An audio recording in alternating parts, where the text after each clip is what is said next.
नमस्कार। आइए सुनते हैं सुभद्रा कुमारी चौहान की लिखी कहानी अभियुक्ता। मजिस्ट्रेट मिस्टर मिश्रा की अदालत में एक बड़ा ही सनसनीखेज मुकदमा चल रहा है। अदालत में खूब भीड़ रहती है। मामला एक 20 बरस की युवती का है जिस पर बैरिस्टर गुप्ता के लड़के के गले से सोने की जंजीर चुराने का अपराध लगाया गया है। एक तो वैसे ही किसी स्त्री के अदालत में आते ही न जाने कहाँ से अदालत के आसपास मनुष्यों की भीड़ लग जाती है, और यदि कहीं स्त्री सुंदर हुई फिर तो भीड़ के विषय में कहना ही क्या है। आदमी इस तरह टूटते हैं जैसे उन्होंने कभी कोई स्त्री देखी ही न हो। इसके अतिरिक्त मज़ेदार बात यह भी थी कि बैरिस्टर गुप्ता स्वयं इस मामले में गवाही देने के लिए अदालत में आए थे। बैरिस्टर गुप्ता शहर के मशहूर बैरिस्टर हैं। शहर का बच्चा बच्चा उन्हें जानता है। सरकारी अफसर उनके घर जुआ खेलते हैं। शहर में कहीं नाच गाना हो तो उसका प्रबंध बैरिस्टर साहब को ही सौंपा जाता है। शराब पीने का शौक होते हुए भी वह कलवारी में कभी नहीं जाते। कलवारी स्वयं उनके घर पहुंच जाते हैं।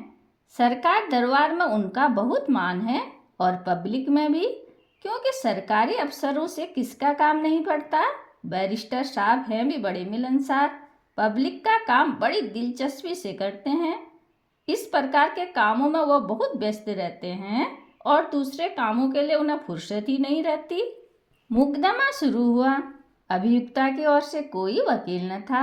वह गरीब और असहाय थी। सरकार की ओर से 300 मासिक पाने वाले कोर्ट साहब पैरवी के लिए खड़े थे। बैरिस्टर गुप्ता ने अपने बयान में कहा, मैं अभियुक्ता को एक अरसे से जानता हूँ। यह शहर में भीख मांगा करती थी। करीब 1 महीना हुआ। एक दिन मैंने अपने मकान के पास कुछ गुंडों को इसे छेड़ते देखा। मुझे इस पर दया आई। उन गुंडों को भगाकर मैं इसे अपने घर ले आया, और जब मुझे मालूम हुआ कि इसका कोई भी नहीं है तब खाने और कपड़े पर इसे अपने घर पर बच्चों को संभालने के लिए रख लिया। 15 दिन काम करने के बाद एक दिन रात को एकाएक गायब हो गई। दूसरे दिन मैंने देखा कि बच्चे के गले की सोने की जंजीर नहीं है। तब मैंने पुलिस में इत्तला दी। बाद में पुलिस ने इसे मैं सोने की चैन के गिरफ्तार किया और मुझसे चैन की शिनाख्त करवाई।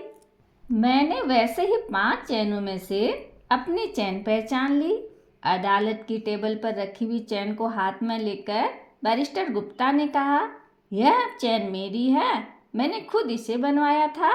बैरिस्टर गुप्ता का बयान खत्म हुआ। मजिस्ट्रेट ने गंभीर स्वर में अभियुक्ता की ओर देखकर पूछा, तुमको बैरिस्टर साहब से कुछ सवाल करना है? अभियुक्ता का चेहरा तमतमा उठा। वह तिरस्कार सूचक स्वर में बोली, जी नहीं, सवाल पूछना तो दूर की बात है, मैं तो इनका मुंह भी नहीं देखना चाहती। अभियुक्ता की इस निर्भीकता से दर्शकों के ऊपर आश्चर्य की लहर सी दौड़ गई।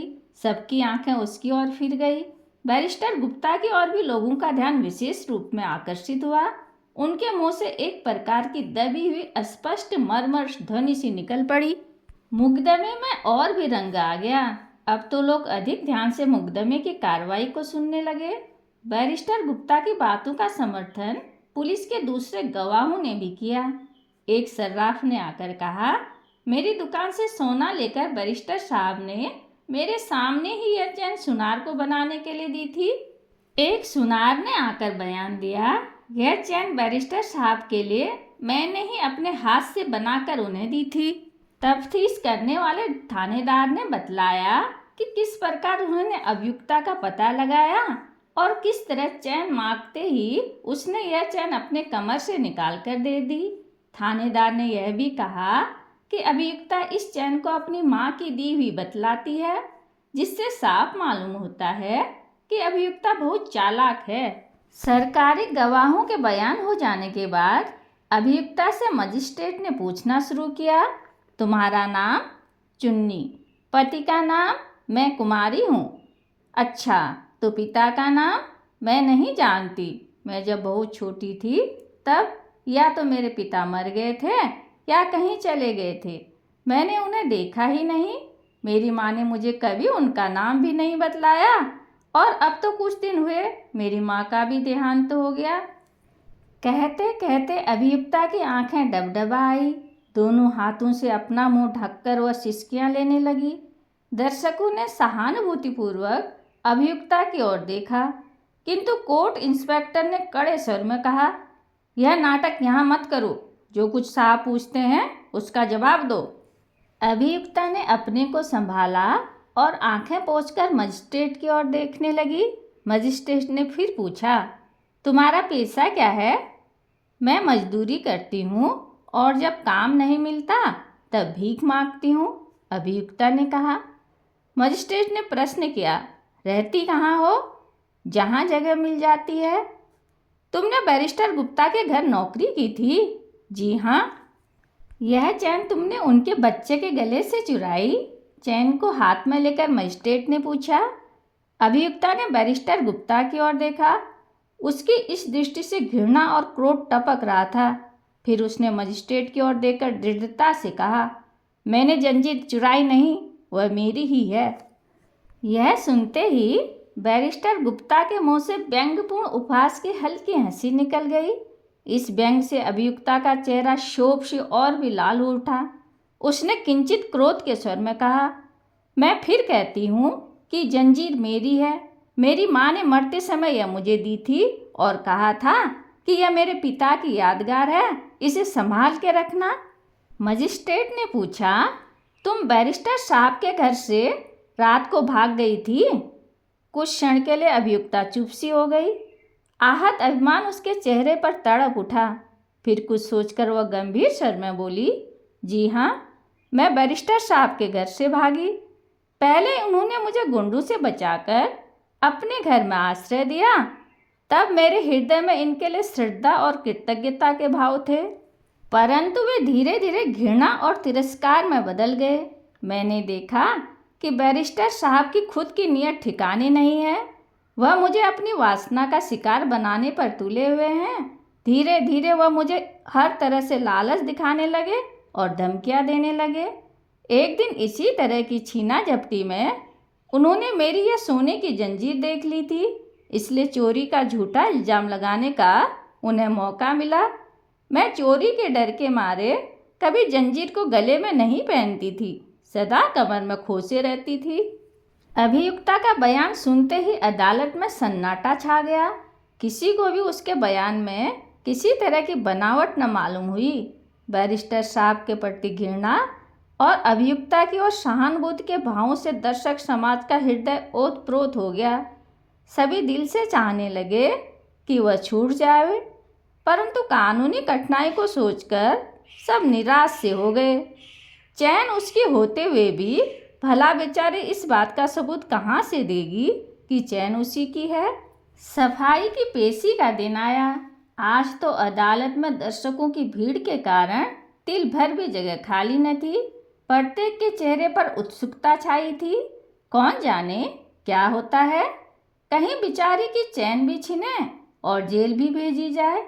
यह न्यायालय तो केवल न्याय के ढोंग के लिए ही होते हैं। न्याय के नाम से सरासर अन्याय होता है। अदालतें धनवानों की हैं, गरीबों की नहीं।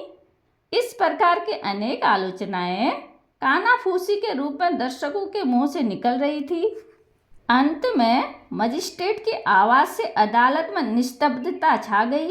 उन्होंने अभियुक्ता से पूछा, क्या तुम इस बात का सबूत दे सकती हो कि यह चैन तुम्हारी है? जी हाँ। क्या सबूत है? तुम्हारे कोई गवाह हैं? मेरा सबूत और गवाह वही चैन है, अभियुक्ता ने चैन की ओर इशारा करते हुए कहा। सब ने संदेह सूचक सिर हिलाया। कुछ ने सोचा, शायद यह लड़की पागल हो गई है। मजिस्ट्रेट ने पूछा, वह कैसे? अब उनकी दिलचस्पी और बढ़ गई थी। चैन मेरे हाथ में दीजिए, मैं आपको बतला दूंगी। मजिस्ट्रेट के इशारे से कोर्ट साहब ने चैन उठाकर अभियुक्ता के हाथ में दे दी। चैन दो लड़ी थी और उसके बीच में एक हृदय के आकार का छोटा सा लॉकेट लगा था, जो ऊपर से देखने में ठोस मालूम पड़ता था, परंतु अभियुक्ता ने उसे इस तरह दबाया कि वह खुल गया। उसे खोलकर उसने मजिस्ट्रेट साहब को दिखाया। फिर बोली, यही मेरा सबूत है। यह मेरे पिता की तस्वीर है। मजिस्ट्रेट ने उत्सुकता से वह लॉकेट अपने हाथ में लेकर देखा और देखते ही रह गए। लॉकेट के अंदर एक 20 वर्ष के युवक का फोटो था। मजिस्ट्रेट ने उसे देखा। उनकी दृष्टि के सामने एक धुंधला सा चित्रपट फिर गया। 20 वर्ष पहले वह कॉलेज में बीए फाइनल में पढ़ते थे। उनके मेस की महाराजिन बुढ़िया थी, इसलिए कभी कभी उनकी नातिन भी रोटी बनाने आ जाया करती थी। उसका बनाया हुआ भोजन बहुत मधुर होता था। वह थी भी बड़ी हंसमुख और भोली। धीरे धीरे वह उसे अच्छी अच्छी चीज़ें देने लगे। छिप छिप कर मिलना जुलना भी प्रारंभ हुआ। वह रात के समय बुढ़िया महाराजिन और उसके नातिन को उसके घर तक पहुंचाने भी जाने लगे। एक रात को वह लड़की अकेली थी। चांदनी रात थी और बसंती हवा भी चल रही थी। घने वृक्षों के नीचे अंधकार और चांदनी के टुकड़े आंख मिचौनी खेल रहे थे। वहीं कहीं एकांत स्थान में उन्होंने अपने आप को खो दिया। कॉलेज बंद हुआ और विदाई का समय आया। उस रोती हुई प्रेयसी को उन्होंने एक सोने की चैन मई फोटो वाले लॉकेट के अपनी यादगार में दी। सिसकियों और हृदय स्पंदन के साथ बड़ी कठिनाई से वह विदा हुए। वह उनका अंतिम मिलन था। उसके बाद वह उस कॉलेज में पढ़ने के लिए नहीं गए, क्योंकि वहाँ लॉ क्लास नहीं था। वह धीरे धीरे उन बातों को स्वप्न की तरह भूल गए। किंतु आज इस लॉकेट ने उनके इस परिणय के परिणाम को उनके सामने प्रत्यक्ष लाकर खड़ा कर दिया। उन्होंने सोचा, तो क्या यह मेरी ही? इतने में लॉकेट उनके हाथ से छूटकर टेबल पर खट से गिर पड़ा। उसकी आवाज़ से वह चौंक से पड़े। दर्शक भी चौंक उठे। मजिस्ट्रेट ने सिर नीचा किए हुए कहा, अभियुक्ता निर्दोष है, उसे जाने दो। यह कहते हुए तुरंत उठ खड़े हुए, जैसे न्यायाधीश की कुर्सी ने उन्हें काट खाया हो। कहानी सुनने के लिए धन्यवाद।